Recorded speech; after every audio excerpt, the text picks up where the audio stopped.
پھر راجہ وجے راؤ کو اس کی صفاقانہ گستاخی کی سزا دینے کے لیے سلطان محمود بھاٹیا کی طرف بڑھا۔ ولی غزنی کا خیال تھا کہ وہ اس مغرور اور بد دماغ راجہ پر آسانی سے غلبہ حاصل کر لے گا، مگر جب محمود ملتان کی سرحدوں سے گزر کر بھاٹیا کے قریب پہنچا تو شہر کی دیوار دیکھ کر حیران رہ گیا۔ یہ دیوار بہت زیادہ بلند اور مضبوط تھی۔ وجے راؤ نے اپنی مملکت کی حفاظت کے لیے شہر کے گرد ایک خندق بھی کھدوا رکھی تھی، جس کا منہ بہت چوڑا تھا اور گہرائی کا کوئی اندازہ نہیں تھا۔ راجہ وجے راؤ کو اپنے سپاہیوں اور ہاتھیوں کی کثرت پر بھی بڑا ناز تھا۔ پھر جب دونوں لشکروں کا مقابلہ ہوا تو محمود کے سارے اندازے غلط ثابت ہوئے۔ ایک تو راجہ وجے راؤ اپنے گھر میں پسندیدہ محاذ پر جنگ کر رہا تھا، دوسرا یہ کہ اسے محمود کے لشکر پر دیگر جنگی مسائل کے علاوہ عددی برتری بھی حاصل تھی۔ غزنی کے سپاہی 7 دن تک بڑی جانبازی کے ساتھ دشمن سے لڑتے رہے، مگر کوئی نتیجہ برآمد نہیں ہو سکا۔ پھر 10ویں دن وہ نازک مرحلہ بھی آ گیا جب محمود کو اپنی شکست صاف نظر آنے لگی۔ سلطان نے اپنے جانثاروں کی طرف دیکھا، ان کے چہروں پر ہوائیاں اڑ رہی تھیں۔ دوسری طرف آنند پال کے جاسوس اسے مسلسل محاذ جنگ کی خبریں پہنچا رہے تھے۔ برہمن حکمران نے اپنی فوج کو تیار رہنے کا حکم دے دیا تھا کہ جیسے ہی محمود کا لشکر پسپا ہونے لگے اس پر بھرپور حملہ کر دے تاکہ ایک مسلمان سپاہی بھی غزنی زندہ حالت میں واپس نہ جا سکے۔ سلطان محمود نے اپنے فوجیوں کے پریشان چہرے دیکھے تو اسے محسوس ہوا جیسے شکست اور نامرادی دبے پاؤں لشکر غزنی کی طرف بڑھ رہی ہے۔ راجہ وجے راؤ سے بھی مجاہدین اسلام کا یہ حال پوشیدہ نہ رہ سکا، اس لیے وہ اپنے سپاہیوں کو بڑھ چڑھ کر حملہ کرنے کی ترغیب دے رہا تھا۔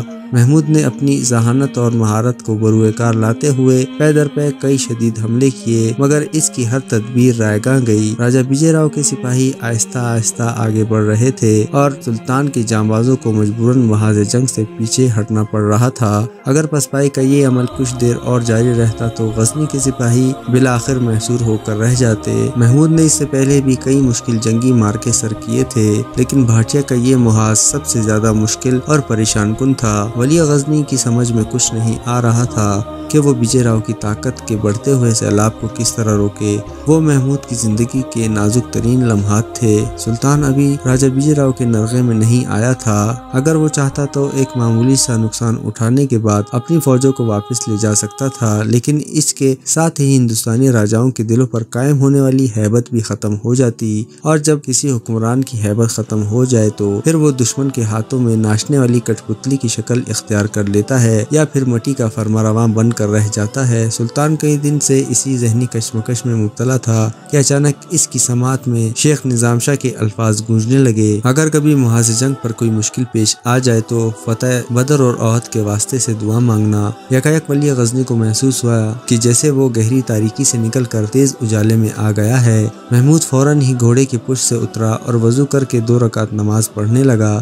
سلطان نے نماز کے لیے کسی مصلی کا اہتمام نہیں کیا تھا، بس وہ خاک پر سجدے ادا کرتا رہا۔ پھر جب نماز ختم ہو گئی تو ایک طویل سجدے میں چلا گیا۔ امیر سبکتگین کے فرزند کی آنکھوں سے آنسو بہہ کر بھاٹیا کی زمین میں جذب ہو رہے تھے اور وہ جان گریزہ لہجے میں گراں ہزاریاں کر رہا تھا۔ اے غلاموں کے سروں پر تاج سجانے والے، اے شہنشاہوں کے ہاتھوں میں بھیک کے کشکول دے کر در بدر پھرانے والے، تیرا حقیر بندہ محمود خاک ہی سے اٹھا ہے اور ایک دن خاک ہی میں مل جائے گا۔ وہ کل بھی خاک گزر تھا اور آج بھی خاک بسر ہے۔ تو چاہے تو اس خاک کو کہکشاں بنا دے اور تو ہلکا سا اشارہ کر دے تو میرا اقتدار، میرا سارا جاہ و جلال کوچہ دشمنان میں خاک پریشان کی طرح اڑتا پھرے۔ مجھے سالار انبیاء، سرور کونین اور فاتحین بدر اور احد کے صدقے میں بت پرستوں پر غلبہ دے کے تیری دستگیری کے بغیر ہم اس صحرائے کفر میں بے امان ہے۔ مالک جز و کل ہمیں بے نشان ہونے سے بچا لے کہ ہم تو پہچانے ہی تیرے کرم سے جاتے ہیں۔ ہماری سرکشی اور نافرمانی اور غرور و تکبر کو معاف فرما کہ تو ہی عزیز ہے، تو ہی جبار ہے، تو ہی متکبر ہے۔ پھر محمود سجدے سے اٹھا تو سرداران قوم اسے پہچان نہ سکے۔ بہتے ہوئے آنسوؤں کے سبب ولی غزنی کا چہرے اور داڑھی پر گرد و غبار جم گیا تھا اور پوری پیشانی خاک آلود ہو گئی تھی۔ ایک نظر سلطان نے اپنے سرداروں کو دیکھا اور دوبارہ گھوڑے پر سوار ہو گیا۔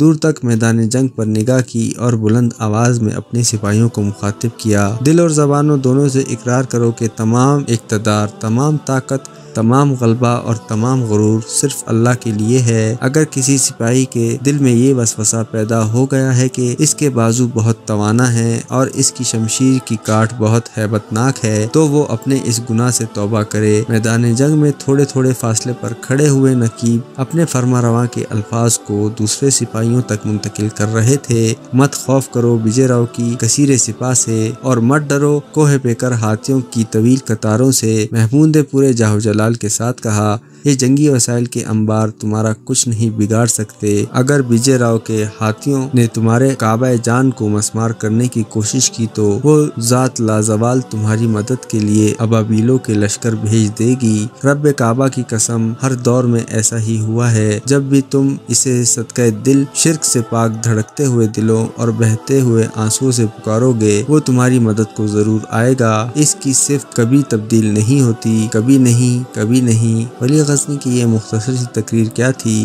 ایک عجیب بارش یقین تھی جس نے مردہ ذہنوں کو آن کی آن میں زندہ کر دیا تھا، اور دیکھتے ہی دیکھتے مجاہدین اسلام کے سینوں میں بت شکنی اور شوق تسخیر ہندوستان کی بھرپور فصل لہلہانے لگی۔ راجہ وجے راؤ نے بڑی حیرت سے محاذ جنگ کا نقشہ بدلتے دیکھا۔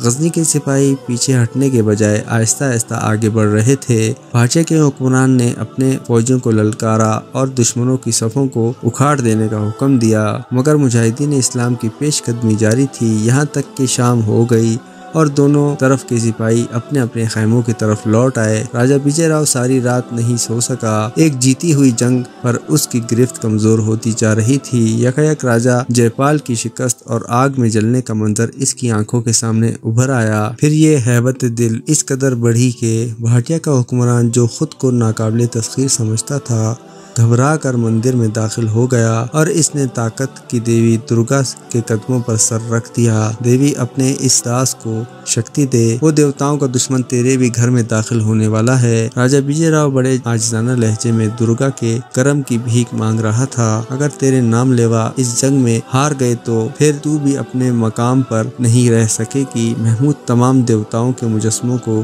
ریزہ ریزہ کر دے گا۔ درگا کے قدموں پر سر رکھ کر طویل دعائیں مانگنے کے بعد راجہ وجے راؤ کالی کے پیروں پر جھکا، پھر بھگوان شنکر کو پکارتا رہا یہاں تک کہ صبح کے آثار نظر آنے لگے۔ وجے راؤ کا اضطراب ختم ہو گیا تھا۔ اپنے سکون قلب کو بھاٹیا کے حکمران نے دیوتاؤں کی نادیدہ مدد سے تعبیر کیا۔ جب وجے راؤ مندر سے جانے کے لیے اٹھا تو بڑے پجاری نے اس کے ماتھے پر تلک لگا کر اس کے ساتھ ترشول کا نشان بھی بنا دیا اور آرتی اتارتے ہوئے فتح کی نوید بھی سنانے لگا۔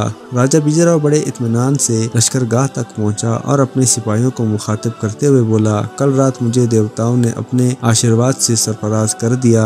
آج اس جنگ کا فیصلہ ہو جائے گا اور تم دشمنوں پر غالب آ جاؤ گے۔ راجپوت سپاہی نئے جذبوں سے سرشار تھے اور یہ سوچ کر لڑ رہے تھے کہ محمود سے راجہ جے پال کی شکست اور اپنے بتوں کی توہین کا خوفناک انتقام لیں گے، مگر ان کی یہ آرزو پوری نہ ہو سکی۔ بساط جنگ اس طرح الٹ گئی کہ وصال کا ڈھیر بھی رائے گاں ٹھہرا اور انتقامی جذبوں کی آگ بھی بجھ کر راکھ ہو گئی۔ سلطان نے اپنے سپاہیوں کو حکم دیا کہ وہ وجے راؤ کے قلب لشکر پر حملہ کریں۔ بظاہر ولی غزنی کا یہ فیصلہ اصول جنگ کے خلاف تھا، مگر مجاہدین اسلام اس وقت اہل دنیا کے بنائے ہوئے تمام قوانین سے بے نیاز نظر آ رہے تھے۔ انہیں اپنے سروں پر تائید غیبی کے سایہ فلک ہونے کا اس طرح یقین تھا جیسے سورج اپنی پوری تابناکی کے ساتھ چمک رہا تھا اور وہ آنے جانے والی سانسیں انسانی زندگی کا ثبوت فراہم کر رہی تھی۔ پھر ان لوگوں کے لیے تائید حق آن پہنچی جو تعداد میں بہت کم تھے۔ محمود کے جانثاروں نے وجے راؤ کی مضبوط ترین صفوں کو درہم بھرہم کر رکھ دیا۔ راجپوت سپاہیوں نے اس یلغار کو روکنے کی بہت کوشش کی، مگر ان کے قدم اکھڑتے ہی چلے گئے۔ وجے راؤ نے چیخ چیخ کر راجپوتوں کے ماضی کی تاریخ بیان کی، لیکن آج سب کچھ بے اثر تھا۔